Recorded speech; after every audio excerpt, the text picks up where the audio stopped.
Oke teman-teman, selamat datang di video ini. Kalau sebelumnya kita udah coba berkenalan dengan apa itu sprite dan membuat contoh sederhana dari pixel art, kali ini saya akan coba bahas beberapa tools atau alat-alat yang dapat kalian gunakan atau dapat membantu mempersingkat pekerjaan kalian. Jadi buat kalian yang baru menggunakan sprite ini dan masih awam dengan tools-toolsnya, mungkin tools-tools yang akan saya beritahu ini dapat membantu. Jadi kalau kita buat file baru ya, itu kan tampilan seperti ini. Kita masuk aja ke tools pertama, yaitu ke symmetry options. Jadi symmetry options itu apa? Jadi kalau kalian ingin menggunakan symmetry options, kalian bisa ke view ya, di navigasi sprite, lalu kalian bisa nyalakan di symmetry options. Lalu akan muncul beberapa button di sini. Jadi gunanya ini apa? Jadi kalau kalian ingin membuat sesuatu yang simetris ya, komposisinya pas antara atas bawah atau kiri kanan, kalian bisa menggunakan alat ini. Jadi kalau kalian nyalakan, dia akan menciptakan garis, dan garis ini bisa kita atur ya. Jadi gunanya ini apa? Jadi kalau kita menggambar di salah satu bagian dari garis ini, maka sisi dari garis yang lainnya itu akan membuat sesuatu yang sama gitu. Jadi kalau daripada kita buat kirinya dulu terus kanannya, itu kan kadang memakan waktu yang cukup lama gitu kalau kita ingin membuat sesuatu yang simetris. Jadi kita bisa memanfaatkan alat ini. Jadi kalau kita buat garis di kiri, dia akan membuat gambar yang sama di sisi lainnya gitu. Atau juga kalian ingin membuatnya secara vertikal atau atas bawah, itu bisa ya. Jadi kalau kita buat atas bawah, dia akan membuat gambar yang sama. Atau kita ingin menggunakannya secara bersamaan, itu juga bisa. Jadi kita cukup gambar di satu area kiri, di samping kiri atau di atas kanan atau di bawah kiri atau di bawah kanan, itu dia akan mengikuti gitu. Jadi ini sangat bermanfaat kalau kalian ingin membuat sesuatu yang komposisinya itu pas kiri kanannya ya, atau seimbang gitulah. Atau kalau kalian sudah atur, misalnya bisa diatur dan kalian ubah, itu dia akan tetap sama gitu. Jadi dia itu mengikuti berdasarkan garis ini. Dan kalau kalian ingin reset posisi garisnya, kalian bisa ke sini, bisa reset. Oke. Itu adalah symmetry options. Lalu selanjutnya kalian bisa membuat gradasi warna sendiri. Jadi maksudnya apa? Jadi kalau kita berhubungan dengan warna, itu kan pasti kita menggunakan color palette ya, color palette. Nah, kalian bisa membuat palette sendiri ya, daripada menggunakan preset. Kalian bisa membuat palette sendiri yang warnanya itu gradasi antara dua warna gitu. Jadi misalnya di sini kan hanya ada warna merah. Jadi misal saya ingin membuat gradasi warna antara merah dan biru. Pertama kita pilih birunya, lalu kita tambahkan ke palette. Nah, di palette kita kan ada dua warna nih. Selanjutnya kita bisa membuat gradasi antara merah ke biru. Itu dengan cara pertama, itu kalian buka dulu edit colornya ya, atau shortcutnya A, kalian klik. Nah, pertama kalian pindahkan dulu antara dua warna ini. Misal saya akan memindahkan warna biru, kalian bisa drag. Nah, ini kalian bisa pindahkan dulu ke ruang ya, ke area yang lainnya. Misalnya ada angka 10, 9 atau 8. Ini maksudnya apa? Ini itu berarti lokasi dari warna ini itu ada 9 bar dari titik awal. Kalau ini adalah 10 ya. Kalau kita lepas, dia akan menciptakan ruang yang berwarna hitam. Jadi kalau kita memindahkan warna di palet kita dan terdapat gap atau ruang yang tersisa dan tak berwarna, sprite akan secara otomatis membuatkan warna hitam untuk ruang tersebut, karena tidak bisa sebuah gap itu tidak diisi warna ya. Nah, kalau udah seperti ini ruang ini akan kita manfaatkan di mana letak gradasi kita berada nanti. Jadi caranya adalah kalau kalian udah memindahkan, kalian klik antara salah satu warna ini ya, lalu kalian kursor warna putih di pojok atasnya, kalian drag, kalian select seluruh seluruh warna yang ada sampai warna selanjutnya, yaitu warna merah.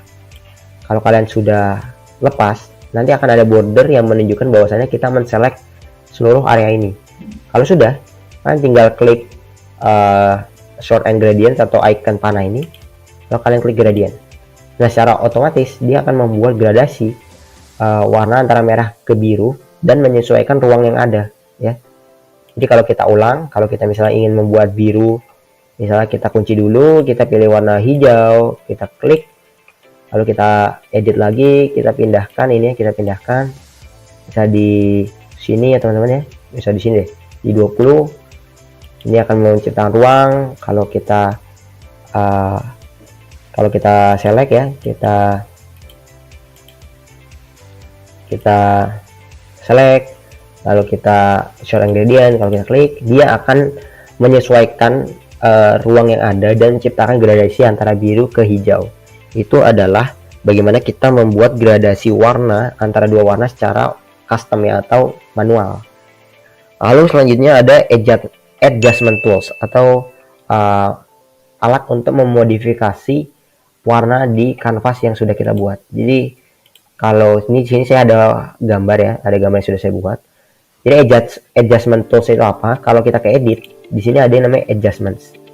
Jadi ketika kita ingin mengubah tema dari objek yang kita punya, daripada kita mengubahnya satu persatu, itu kita bisa menggunakan adjustments ya. Jadi gunanya ini untuk memanipulasi keterangan atau warna ya dari objek kita. Jadi kalau kita ke yang pertama itu brightness, kalau kita klik, pertama kita select dulu kanvas layer yang mana. Di sini itu ada saya di layer ini ya.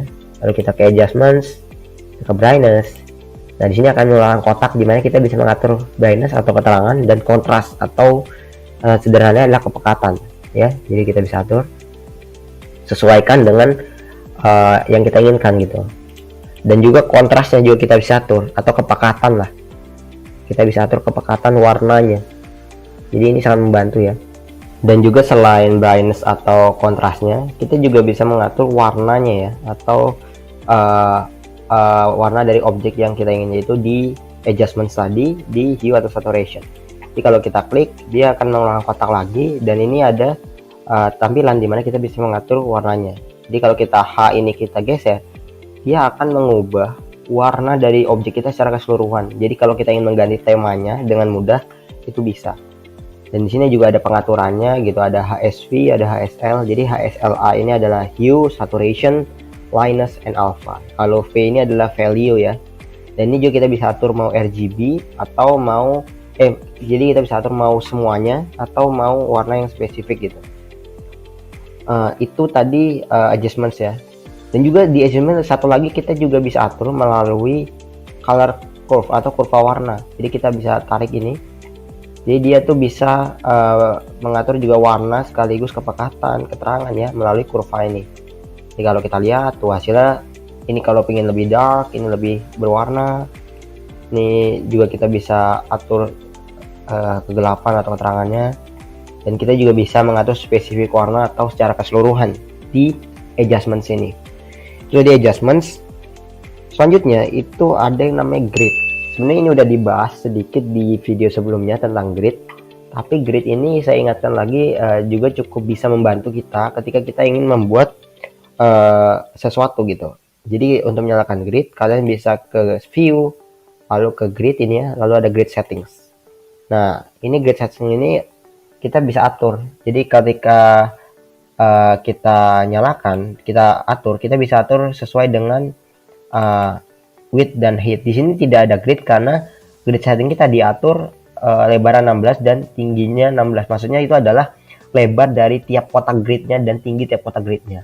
Itu adalah 16 dan 16. Sedangkan kanvas kita adalah 16 kali 16. Ini tidak terlihat. Kalau kita kecilin misal 2 kali 2, kita oke, lihat kanvas kita muncul grid dengan rasio itu 2 petak kali 2 petak ya. Jadi ini 1 2 1 2 gitu. Juga kalau kita ingin mengatur gridnya secara spesifik, kita bisa ke edit ya, ke preference atau control K ya. Kita klik, lalu kita ke grid ini ya, di bawahnya background kita klik. Nah di sini kita bisa atur gridnya, bisa dari opacity gridnya atau ya opasitas ya, lalu bisa warna gridnya, dan ini tadi pengaturan yang tadi. Jadi kita bisa atur gridnya dari warna, opacity atau width atau height-nya melalui preference ya, preference setting. Ini grid ini untuk menyalakan dan mematikannya kita bisa menggunakan shortcutnya, yaitu kontrol petik ya. Kita bisa matikan, nyalakan, jadi kontrol plus petik ya, kita bisa nyala dan matikan. Jadi kalau kalian ingin membuat sesuatu secara lebih rapih, biar lebih rapih aja, pelan-pelan menggunakan grid ini adalah salah satu solusi yang sangat baik gitu. Jadi itu tadi adalah alat-alat yang bisa saya sampaikan ya teman-teman. Kalau kalian merasa bingung dari penjelasan tadi atau ada yang ingin ditanyakan, bisa ditanyakan di kolom komentar. Saya Tegar Yustian, thanks for watching.